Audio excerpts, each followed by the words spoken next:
It is Friday afternoon, 4:45 p.m., and you are driving home on the highway at 70 miles per hour. Suddenly, you hear a loud bang, your steering wheel jerks violently, and you skid to the side of the road. You get out and look at your rear passenger wheel. The tire has shredded into black ribbons of wire and rubber. You are annoyed, but not panicked, so you call AAA to tow you to the nearest tire shop for a replacement. The tow truck driver drops you off at the shop, but the mechanic shakes his head before you even speak. He points to a hand-painted sign on the window. No tires, no tubes, no patches, closed. This is not a supply chain hiccup. This is the rubber apocalypse, a biological collapse of the material that makes movement possible. In this simulation, we explore what happens when a fungal blight wipes out 90% of the world's natural rubber supply in 6 months. To understand the scale, you must realize that synthetic rubber, from oil, is not strong enough for heavy-duty use. Airplane tires, truck tires, and medical gloves require natural latex from the Hevea tree, grown mostly in Southeast Asia. Let's enter this collapse through the eyes of Elias, a supply chain director for a major tire manufacturer in Akron, Ohio. He is staring at a satellite map of Thailand and Indonesia, usually green, now flashing with quarantine zone red markers. A spore called Microcyclus ule, South American leaf blight, has jumped the ocean and is killing the Asian rubber plantations. The trees are genetically identical clones.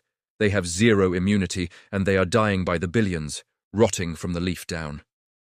By day 3, the global price of raw latex jumps by 500%, triggering a panic in every industry that relies on seals and wheels. The tire companies halt sales to consumers immediately, reserving their remaining stock for military and government contracts.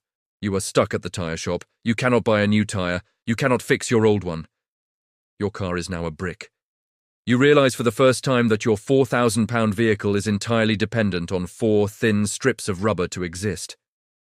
By day 7, the hoarding panic begins, turning auto parts stores into battlegrounds. People are stealing tires off parked cars at night, leaving them on cinder blocks like skeletons.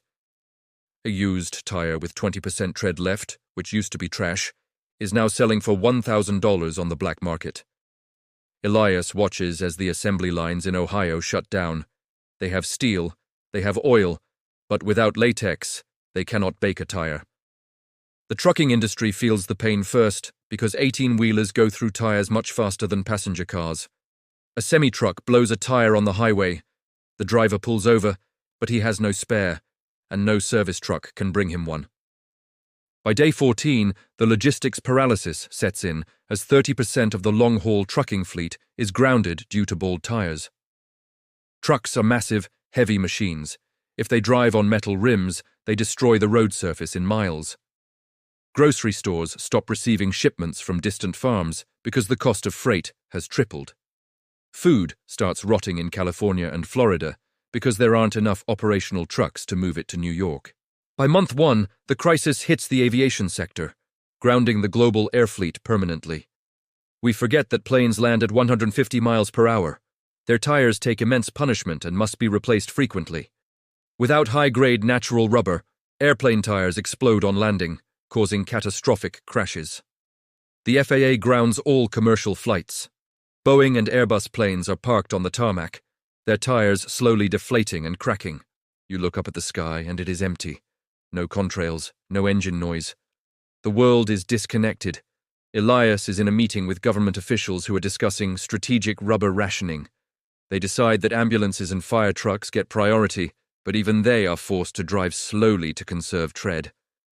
Police cars are parked. Officers are ordered to patrol on foot or bicycles until the bike tires fail too. By month 3, the hidden rubber crisis begins to destroy machines that don't even have wheels. Rubber is used for O-rings, gaskets, seals, and belts inside engines, pumps, and generators. Your refrigerator breaks because the compressor seal fails. Your washing machine leaks because the hose cracks. Power plants begin to fail as the rubber gaskets in their cooling pumps dry out and rupture, causing leaks. The electrical grid becomes unstable. Huge transformers rely on rubber seals to keep insulating oil inside. When these seals fail, the transformers overheat and explode, causing rolling blackouts that cannot be fixed quickly. By month 6, the medical system faces a sterility collapse similar to the plastic scenario, but specifically regarding gloves. Surgical gloves are made of latex or nitrile, which requires rubber precursors. Without them, surgery becomes septic. Doctors are washing and reusing gloves until they rip, then operating with bare hands, spiking infection rates.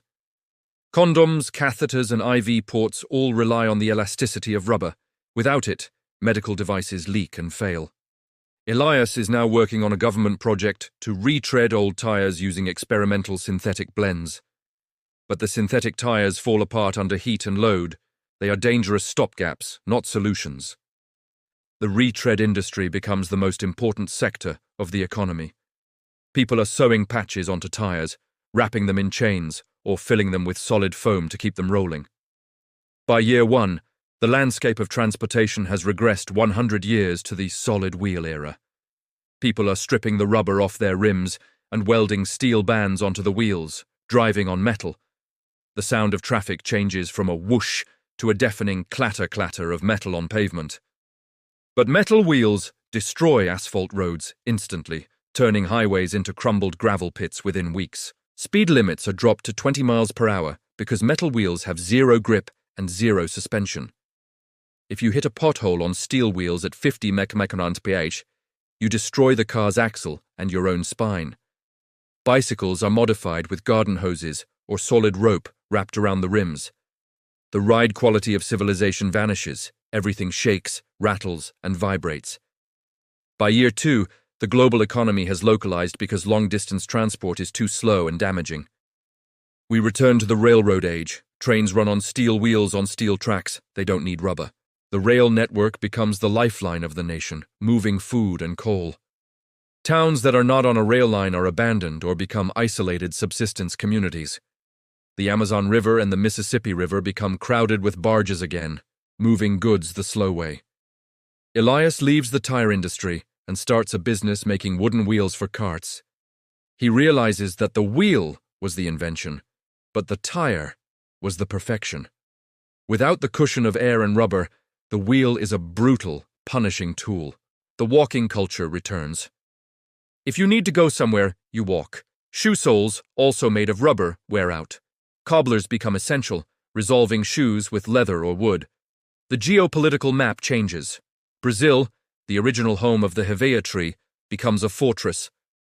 They have the only surviving wild trees that are immune to the blight, guarding them with the military. Nations fight seed wars to get immune seeds, attempting to start greenhouses in secure locations. But a rubber tree takes 7 years to mature. There is no quick fix. We are in for a decade of hardness. By year 5, the rubber scavengers dig up old landfills to find buried tires from the 1990s. A rot-free tire dug from the mud is worth its weight in gold. We learned that friction is the enemy of motion, and rubber was the only thing that managed friction. The military creates iron cavalry units, vehicles with tank treads instead of wheels. But they are slow and fuel inefficient. The lightning speed of modern warfare is gone. We realized that the just-in-time economy was actually a rolling economy. When the rolling stops, the inventory stops, and the abundance disappears. Elias looks at his old car, sitting on blocks in the yard, rusting away. It is a perfect machine, capable of 100 mph, but it is defeated by the lack of a plant product. The rubber apocalypse teaches us that nature holds the patent on the materials we need most. We synthesized intelligence, we split the atom, but we never figured out how to fake a rubber band perfectly. So, go out to your car and kick the tire. Feel how hard yet soft it is. Think about the air trapped inside, holding up the weight of your world. Check the tread depth. Is it getting low? Do you have a spare? Is the spare inflated, or is it flat? We are rolling on borrowed time, skating on a thin layer of latex over a hard, unforgiving road. When the rubber meets the road, make sure you have enough of it to get home. Tell me in the comments, if you had to walk everywhere you currently drive, would you have to move house? I'll see you in the comments, carving a new pair of wooden shoes.